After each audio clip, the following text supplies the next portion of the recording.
Every single day, roughly $6.5 trillion changes hands on global currency markets, and the United States dollar sits comfortably at the center of nearly every one of those transactions.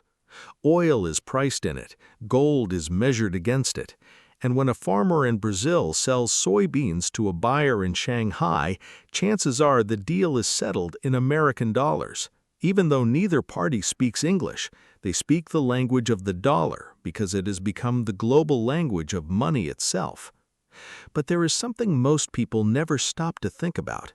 The dollar has only held this dominant position for about 80 years. In the grand sweep of human civilization, 80 years is barely a blink. Before 1944, the year the dollar was formally crowned at a secluded hotel in the mountains of New Hampshire, the world ran on entirely different currencies. The story of what the world used as money before the dollar is not just a story about coins and paper banknotes.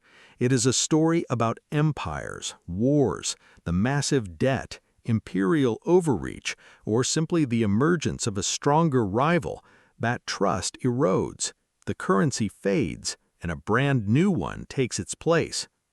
Over the last 5 centuries, roughly 6 currencies have held this prestigious position: the Portuguese real, the Spanish dollar, the Dutch guilder, the French franc, the British pound sterling, and finally, the American dollar.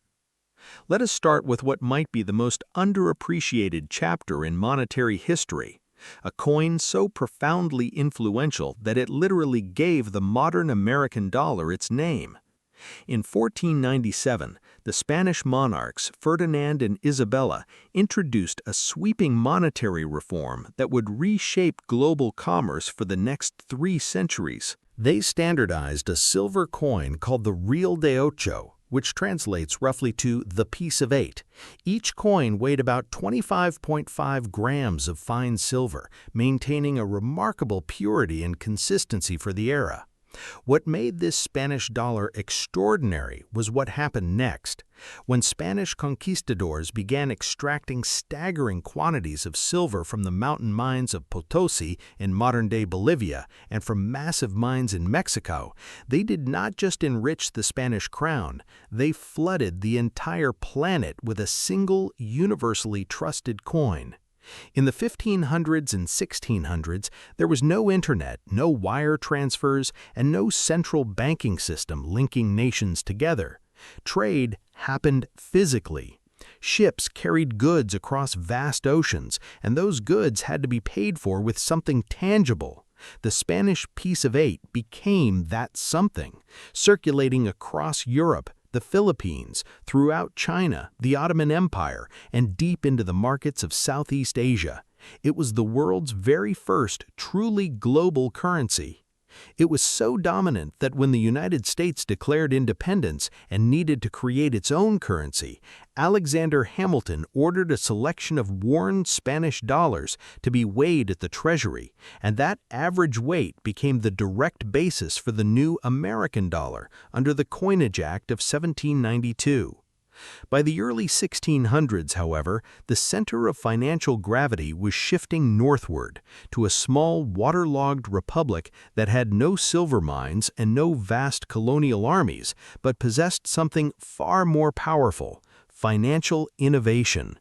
During the Dutch Golden Age, this tiny republic became the wealthiest nation on earth. At the heart of that transformation was the Wissel Bank, or the Bank of Amsterdam, established in 1609. To solve the chaotic mess of hundreds of different circulating coins, the bank allowed merchants to deposit their various coins, assayed their true metal content, and credited them with a standardized unit of account called the bank guilder. For the first time in history, large commercial transactions could be settled by a simple pen stroke in a ledger rather than by physically lugging chests of heavy metal across city canals. The Dutch guilder became the world's dominant reserve currency for much of the 17th and early 18th centuries, backing the Dutch East India Company, which became the most valuable corporation in history. As Dutch dominance faded due to costly continental wars, France briefly stepped forward with Napoleon's introduction of the franc germanal in 1803, leading to the ambitious Latin monetary union of 1865. Yet France's ambitions were always constrained because it was a continental power, not a maritime one. It was its island neighbor across the English Channel, Great Britain, that would build the next truly massive global reserve currency, the British pound sterling. In 1816, Britain formally adopted the gold standard, legally fixing the value of the pound to a specific quantity of gold.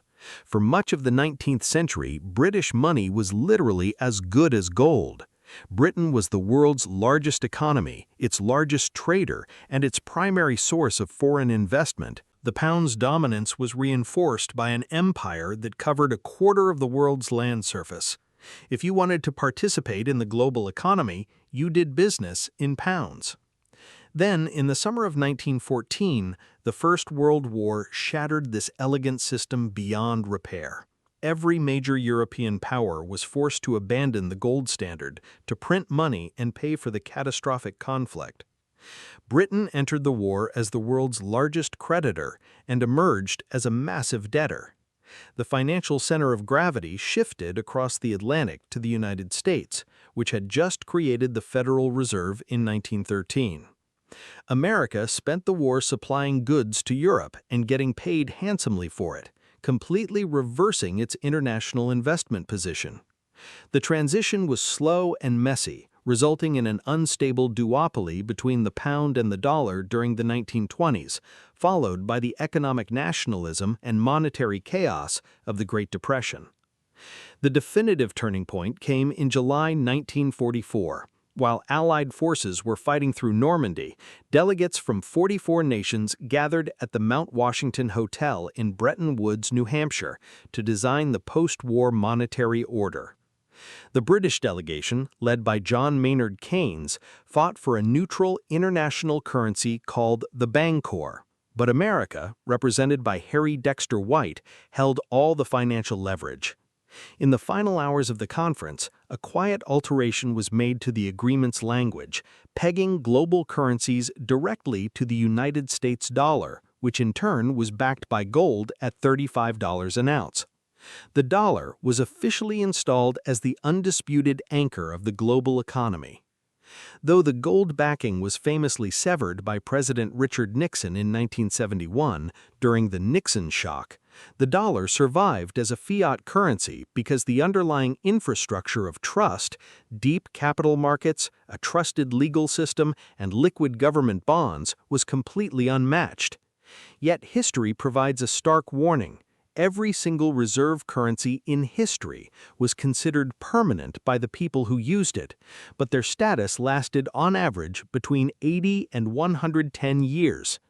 Having held the throne since the mid-20s, the dollar is comfortably sitting in that historical danger zone. Today, with its share of global reserves gradually declining to roughly 58%, and with nations actively seeking alternative payment systems to diversify away from dollar-denominated assets, history reminds us that no monetary dominance lasts forever. The dollar was not always the world's currency, and if the past is any guide, it will not always be. The only real question left is what comes next, and whether the next grand transition will be orderly or catastrophic.